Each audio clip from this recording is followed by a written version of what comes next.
যারা আন্দোলন করে শেখ হাসিনার পতন ঘটিয়েছিলেন, শেখ হাসিনার পতন আর মুক্তিযুদ্ধের পতন এক কথা না, শেখ হাসিনার পতন আর বঙ্গবন্ধুর পতন এক কথা না। রাজনীতিতে যা করা দরকার আমরা তা করব এবং আমাদের প্রধান কাজ দেশের সুস্থিতি ফিরিয়ে আনা, আইনের শাসন প্রতিষ্ঠা করা। শেখ হাসিনার নেতৃত্বে আওয়ামী লীগকে যে স্বৈরাচার বলা হচ্ছে সেই স্বৈরাচারই এখন চলবে না। একই জিনিস, মানুষের যাতে নিরাপত্তা থাকে, সম্মান থাকে, এইটার জন্য আমার বাসায় আক্রমণ করেছে।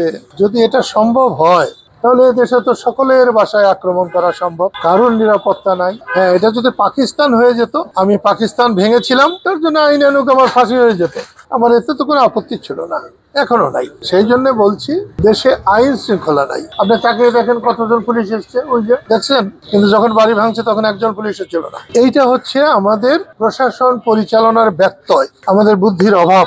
আমি গতকালকেই বলেছি, আমার বাড়ি যদি ধ্বংস করে দিলে যদি দেশে শান্তি হয়, আমি তাতেই রাজি। আর এখন আমার 80 বছর বয়স হয়ে গেছে, এখন আমি চলে যেতে পারলে আমি আরো খুশি। তো সেই জন্য বলছি, সরকারকেও বলছি, যারা আন্দোলন করে শেখ হাসিনার পতন ঘটিয়েছিলেন, শেখ হাসিনার পতন আর মুক্তিযুদ্ধের পতন এক কথা না, শেখ হাসিনার পতন আর বঙ্গবন্ধুর পতন এক কথা না, শেখ হাসিনার পতন আর স্বাধীনতার পতন এক কথা না। এই জিনিসগুলো এখন কেউ বুঝতে চাচ্ছেন না। আমি কালকেও বলেছি, আমার জ্বলন ওইখানে, যারা 24-এ বিজয়ী হয়েছে তারা যদি এখন এইভাবে ব্যর্থ হয়, ভবিষ্যতে যদি কেউ স্বৈরাচার হয়, তাদের বিরুদ্ধে রুখে দাঁড়াবার জন্য সাধারণ মানুষ এগিয়ে আসবে না, সেটা আমার ভয়। সেই জন্য তাদের সফল হওয়া উচিত ছিল, তারা সফল হলে ভালো করতেন।